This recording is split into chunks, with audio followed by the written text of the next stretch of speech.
So with 2024 coming to an end and having just seen Usyk Fury 2, feels like, that was the conclusion to a very good year of boxing. Obviously, unfortunately, Inoue was supposed to fight Christmas Eve, but Goodman had an injury, so that's been pushed back a few months. So it feels like a good time to do a year review and give out my boxing awards for 2024. If you could please like, comment, and subscribe to my channel to help it grow. If you enjoyed the video, that would really help me a lot. Overall, honestly, I think it's been a really good year for boxing. We've had so many fights, we've had so many excitable moments, so many upsets. We finally got the best fighting the best, and I have a lot of very enjoyable and happy memories from this year of boxing. So all in all, very positive. And I think we've got a lot to look forward to next year. The February card got announced, obviously, in Saudi, and I'm sure if you're a boxing fan, you've heard about that already, so I don't need to say anything more about that. But it's nice having something to look forward to as well. It's been like, yeah, we've had a good year. And, February, look what we got coming up. So, all in all, a great time to be a boxing fan. Is boxing beating MMA at the moment in terms of entertainment? I think so, but heavily biased. So, yeah, without further ado, let's move on to the first award. So, it makes sense to start at the biggest winner, right? And the first nomination would be Alexander Usyk. It is very hard to look past this man. He beat, arguably the second best heavyweight of this generation. He had a 40-pound weight advantage on him. And in my opinion, he beat him pretty comfortably both times. Nearly finished him in the first fight, which I thought he won 9 rounds to 3. Beat him in the second round, which I think I again had it, 8 rounds to 4? With some swing rounds in there. So it's very hard to look past Alexander Usyk. He's beating everyone at cruiserweight. He's beating everyone at heavyweight. He's done it all fighting people away from home. Sort of everyone in boxing wanted him to lose so they could have Tyson Fury as the champion and make that AJ fight. There was so much more money to be made with Tyson Fury, but Usyk just said, no, I'm too good. I'm going to win everything. I think it's really hard to look past Alexander Usyk. But the other nominations I did have, I think it's been another great year for Inoue. 2 pretty solid wins. I guess, unfortunately, he can have that third one in December, which probably would have given him a really good edge. So I think maybe 2 wins, just not quite enough. Nick Bull, I think, has had a really good year. He's fought, 2 world champions, and he had that really good sort of homecoming win as well recently in Manchester against Ronnie Rios. So, he should arguably be the unified champion as well if he got given the decision over Vargas. So a really good year for Nick Bull. Daniel Dubois as well. Another exceptional year. He's had a crazy one, right? Obviously, he lost the Usyk fight, but Usyk, Miller, Hrgovic, AJ, stopping them all, like a really good year and a very unexpected and a huge winner. He's got massive fights lined up ahead of him now. So Danny Dubois, I thought, was an honourable mention. Beterbiev as well, beating, the other second best light heavyweight on the planet in Bivol. Maybe because it was a bit of a closer fight and not quite as decisive as the other names we mentioned. Maybe you wouldn't give it to him, but, an honourable mention, right? Got a very nearly perfect boxing record. What is it? 22 wins, just a 1 points win. And he's old and he had a knee injury and he still beat Bivol. So I think Beterbiev definitely deserves a mention. But for me, I can't look any further than Usyk. I think it's the obvious choice, but I think it's the correct one. So I think Alexander Usyk is by far the biggest winner of this year. His bank account's huge. He's completed boxing. He's humbled Fury. So many big names on his record. Usyk is the man for me. So moving on to a slightly more negative standpoint, let's look at the biggest losers of 2024. For me, the first name that automatically came to mind was, unfortunately, Tommy Fury. I think as a fighter, the worst thing you want to be is a coward, right? And a lot of other fighters and a lot of people are thinking, is Tommy Fury a coward? Because he's pulled out of that Darren Till fight. If you don't know who Darren Till is, he's like, I don't think he ever won a belt, but he was sort of like challenged for belts in MMA. So a pretty high-level MMA fighter. He was supposed to fight him, but Tommy Fury pulled out because Darren Till said he was going to kick him in the head, which was just, talk to build the fight. And in the contract, it even said that, he signed to his name saying, I'm not going to throw any head kicks. And Tommy Fury pulled out because of that, which I think it does show weakness. Like, I don't think any fighters are really going to take you seriously if you're pulling out because of a bit of trash talk. misfits, and I believe Tommy Fury is an influencer boxer, are trying to sue him because obviously he's just pulled out of a fight with no good reason, and understandably so in my opinion. So, and let's not even forget that he got offered that Jake Paul fight, but his dad told him to turn it down because it wasn't enough money. So he's lost out on 100 million. Everyone thinks he's a coward, and he broke up with his girlfriend, and there was also cheating rumors. Obviously, that's not boxing related, but it just sort of like pulls into the whole sphere. So I think it's been a downfall with Tommy Fury. I liked him, but well, before this year, I liked him. I liked that he was in a good relationship. I liked that he beat Jake Paul. I thought it was a good role model, but now I'm not so sure. There are a few names on here that I'm not too sure about. You could pit Tyson Fury in there, but I think that's harsh because I think he put up a decent showing against Usyk in the first fight. And can you really be considered a loser if you've made £100 million or whatever from 2 fights? Similar with Wilder, like he lost out on a lot of money because obviously if he beat Parker, he would have got the AJ fight. But I don't like calling Wilder a loser. He went in the ring against some really tough guys, Zhilei Zhang, Joe Parker, 2 top guys in the division. Although he looked awful, didn't have any fight about him. I do feel bad calling him a loser because at least he dared to be great, Yeah, I think Munguia as well deserves a shout out. Like getting knocked out by someone who had 4 KOs previously. Not a great look. I think the second biggest name though would definitely have to be Devin Haney. For me, I've heard people have different opinions about that, but this guy has gone from like the highest of the highest to the lowest of lows. People were saying he was a new Floyd Mayweather after he beat Regis Prograis. And now a lot of people are laughing at him, Dropped 3 times by an overweight Ryan who was drinking. Look, obviously there was the whole debatable steroids thing. I've always given Ryan the benefit of the doubt because they didn't find any of it in his hair follicles, which shows it was probably just a trace amount from a supplement. And then to not come back in the ring at all after that, try and sue Ryan Garcia as well. I just felt I looked a little bit weak, like as a fighter. Like if you're suing someone for beating you, like it's not a good look, is it? And to have not fought at all since the Ryan Garcia fight, like not even a comeback fight, I just find it a bit bizarre.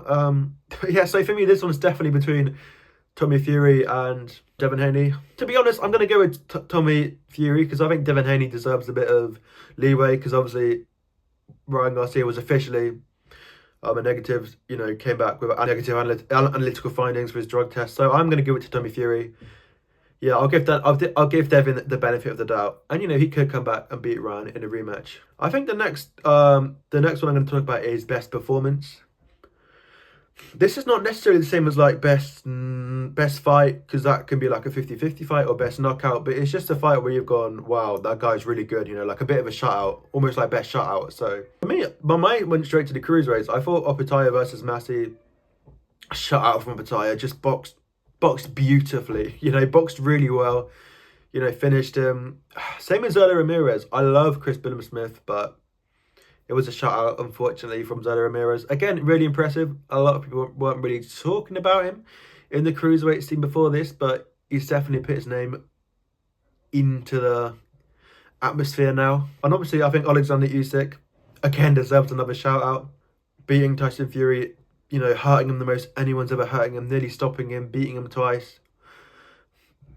Usyk deserves a mention. The final name I had on there was Chisora, in your 49th fight to, beat Joe Joyce. I thought that was impressive. It was a very fun fight.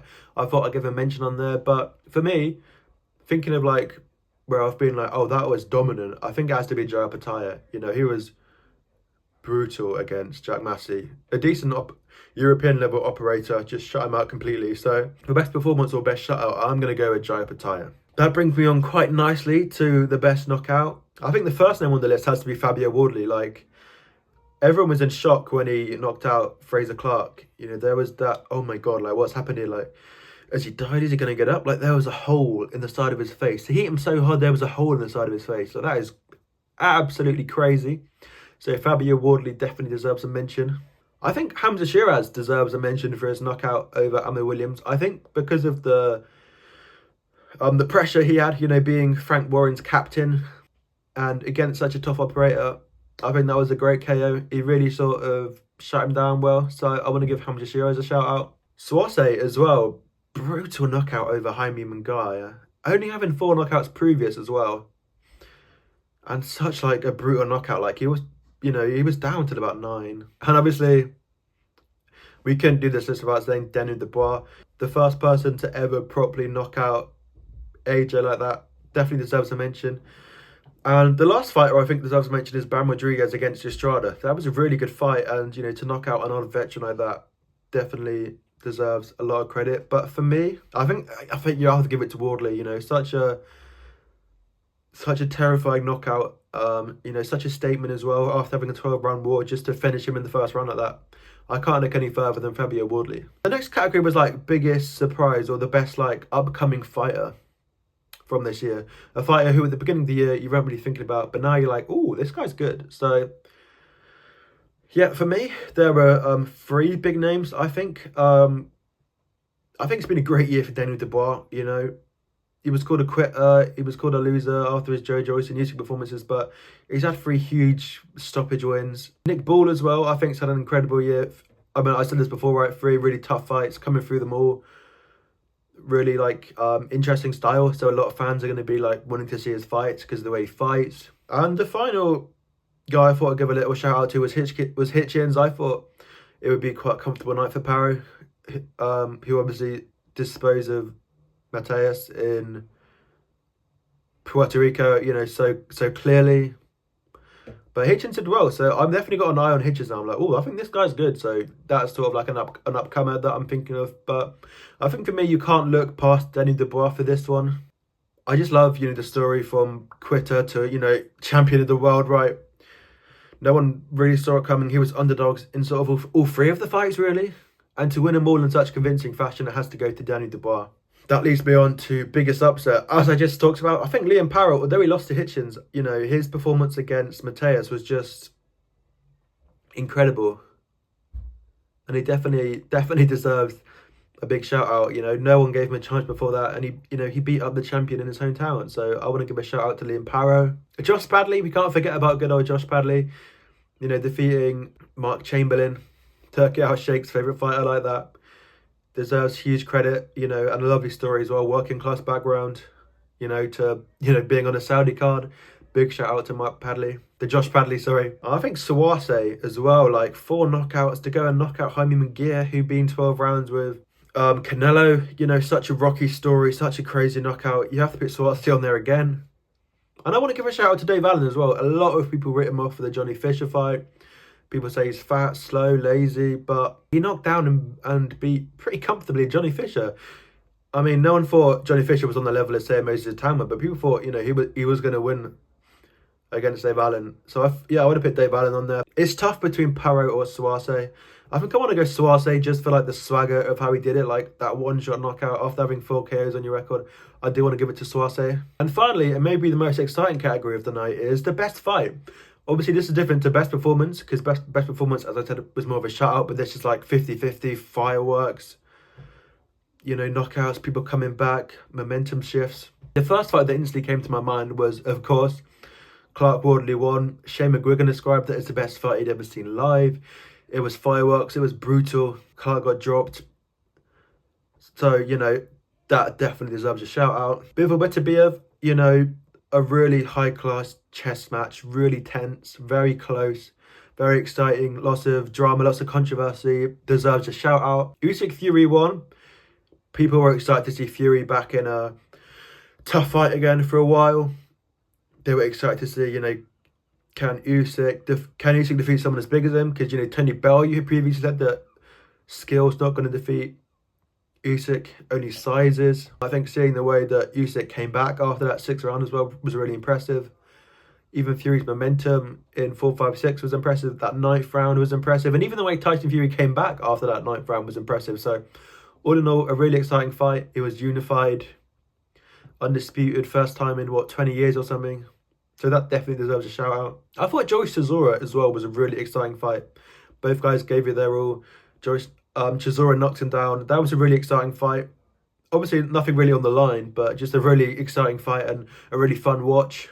Yeah, the last fight I wanted to give a shout out to was Nathan Heaney versus Brad Pauls. They had a really exciting 2 fights. Obviously, Pauls eventually finished him in their 2nd fight in the 12th round, but they had 2 really exciting fights as well. Definitely deserved a nomination. I think I'd have to give it to Usyk Fury 1 just because of what was on the line. I think for this one, I want to take like all the you know, the titles, the belts, everything off the line, and just look at it from like an exciting fight perspective. I think you give it to Clark Wardley. Like, I think if you took away all the titles, the belts, and people's status and reputations, like, just as like two guys having a fight, who was most entertaining? And for me, that was Clark Wardley. That was a showdown. That was brutal. So yeah, they were my 2024 boxing awards. Let me know yours in the comments down below. Definitely let me know if there's any like exciting fights I've forgotten, because I'm sure I definitely have, right? Leave your nominations in the comments, like and subscribe if you enjoyed the video. Thanks for watching, goodbye.